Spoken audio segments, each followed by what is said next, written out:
The 1953 no-mint mark Lincoln wheat penny is part of the long-running Lincoln cent series that began in 1909. The Lincoln wheat penny, designed by sculptor Victor David Brenner, was issued by the United States Mint to commemorate the 100th anniversary of Abraham Lincoln's birth. It remained in production until 1958, when the wheat ears on the reverse were replaced by the Lincoln Memorial design.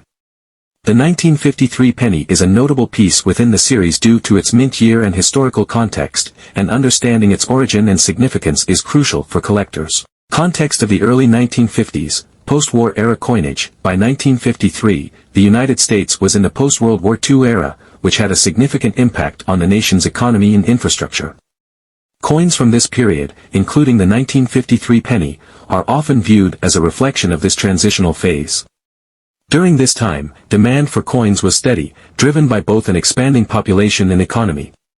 The 1953 no-mint mark penny was struck at the Philadelphia Mint, which did not place a mint mark on coins produced there during this time. As a result, any coin from Philadelphia's mint before 1980 lacks a mint mark. This small but important detail is vital in distinguishing the origin of the coin from those minted in Denver, which would have a D mint mark, and San Francisco, bearing an S mint mark. The absence of a mint mark signifies that this coin was minted in Philadelphia, one of the primary mints in the U.S. during this era. While it is one of the more common wheat pennies from the 1950s, its value and desirability among collectors depend heavily on the coin's condition, rarity of certain errors, and overall market demand.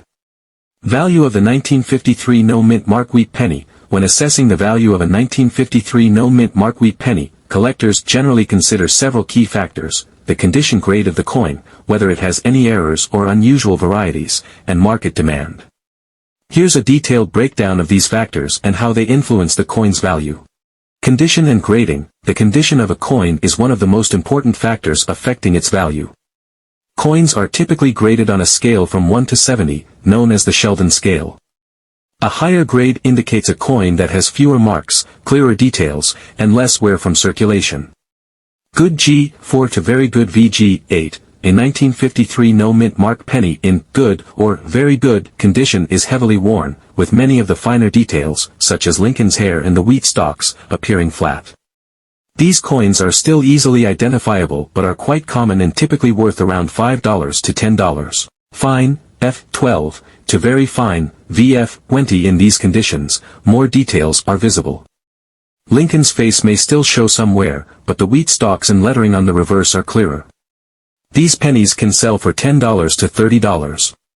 Extra fine, EF40, to almost uncirculated, -50 Australian dollars. Coins in this grade show only light wear, with most of the design elements still sharp. A 1953 no-mint mark penny in extra fine condition can be worth between $30 to $100, depending on market demand. Uncirculated, MS60 to MS65. Uncirculated coins show no wear and retain their original mint luster. They can fetch prices ranging from $50 to $150, with higher grade coins reaching $350 or more. A pristine MS65 1953 no-mint mark penny can be worth significantly more, often reaching $500 to $1,000, especially if it has appealing eye appeal with a strong reddish tone, known as red. Mint state, MS66 and above coins graded MS66 or higher are rare and can fetch higher prices at auction, sometimes reaching $1,000 to $2,500 or more. Errors and varieties. Coin errors and varieties can add significant value to otherwise common coins. For the 1953 no-mint mark penny, a few potential varieties or errors could make the coin stand out. Die cracks and cuts. A die crack occurs when the coin die, the stamp that strikes the coin, develops a small break. This can result in raised lines on the surface of the coin. Cuts are similar but involve a portion of the die breaking off completely, leaving a blob-like feature on the coin. These errors are generally sought after by collectors and can raise the coin's value depending on the severity and uniqueness of the error. Off-center strikes. Occasionally, coins are struck off-center, resulting in a noticeable shift of the design. A minor off-center strike might only be worth a few dollars more, but a significant off-center strike, e.g. 10% to 50%, can make the coin worth $1,000 to $3,500 or more, depending on the degree of the misalignment. Double dies. Double die errors occur when the coin die strikes the planchet, the metal disc used to create the coin, more than once, creating a doubling effect on the coin's details. A 1953 double die penny would be highly desirable and could be worth significantly more than a standard issue. However, there are no widely known or catalogued significant double die varieties for the 1953 penny. Repunched mint mark, RPM. While the Philadelphia Mint did not use mint marks, varieties with repunched mint marks are known from other mints, such as Denver and San Francisco. If a 1953 penny had been mistakenly struck with a mint mark and then corrected, it would become highly valuable, but such errors are exceedingly rare for the Philadelphia coins. Rarity and market demand. As with all collectible coins, rarity and market demand play a significant role in determining value. While the 1953 no-mint mark penny is not considered particularly rare in circulated condition, finding high-grade examples can be challenging. The combination of copper's susceptibility to wear and environmental factors, such as oxidation, makes pristine examples less common. Additionally, collector demand for Lincoln wheat pennies remains robust due to the series' popularity.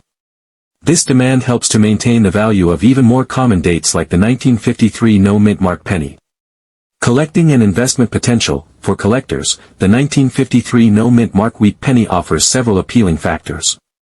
It represents a mid-century coin with historical significance, both for its design and its place in the economic context of the 1950s. Many collectors seek to complete sets of Lincoln wheat pennies, and the 1953 issue is an essential part of any such collection. In terms of investment, the 1953 penny is generally more of a modest collectible rather than a high-value asset, especially in circulated condition. However, for those who can find high-grade, uncirculated examples, or coins with significant errors, the investment potential increases. Coins that are certified by professional grading services, such as PCGS or NGC, can fetch higher prices, as buyers have confidence in the coin's authenticity and condition. Conclusion: the 1953 no-mint mark wheat penny, while not particularly rare, is a beloved part of American numismatic history. Its value largely depends on the coin's condition, with high-grade and error examples commanding higher prices. For collectors, the 1953 penny represents both an accessible and intriguing piece of mid-20th century coinage, offering a tangible connection to a significant era in American history. Whether for historical interest or collection purposes, the 1953 wheat penny continues to hold value for many numismatists today. The 1953 no-mint mark Lincoln wheat penny is part of the long-running Lincoln cent series that began in 1909. The Lincoln wheat penny, designed by sculptor Victor David Brenner, was issued by the United States Mint to commemorate the 100th anniversary of Abraham Lincoln's birth. It remained in production until 1958, when the wheat ears on the reverse were replaced by the Lincoln Memorial design. The 1953 penny is a notable piece within the series due to its mint year and historical context, and understanding its origin and significance is crucial for collectors. Context of the early 1950s, post-war era coinage. By 1953, the United States was in the post-World War II era, which had a significant impact on the nation's economy and infrastructure. Coins from this period, including the 1953 penny, are often viewed as a reflection of this transitional phase. During this time, demand for coins was steady, driven by both an expanding population and economy. The 1953 no-mint mark penny was struck at the Philadelphia Mint, which did not place a mint mark on coins produced there during this time. As a result, any coin from Philadelphia's mint before 1980 lacks a mint mark. This small but important detail is vital in distinguishing the origin of the coin from those minted in Denver, which would have a D mint mark, and San Francisco, bearing an S mint mark. The absence of a mint mark signifies that this coin was minted in Philadelphia, one of the primary mints in the U.S. during this era. While it is one of the more common wheat pennies from the 1950s, its value and desirability among collectors depend heavily on the coin's condition, rarity of certain errors, and overall market demand. Value of the 1953 no-mint mark wheat penny. When assessing the value of a 1953 no-mint mark wheat penny, collectors generally consider several key factors: the condition grade of the coin, whether it has any errors or unusual varieties, and market demand. Here's a detailed breakdown of these factors and how they influence the coin's value.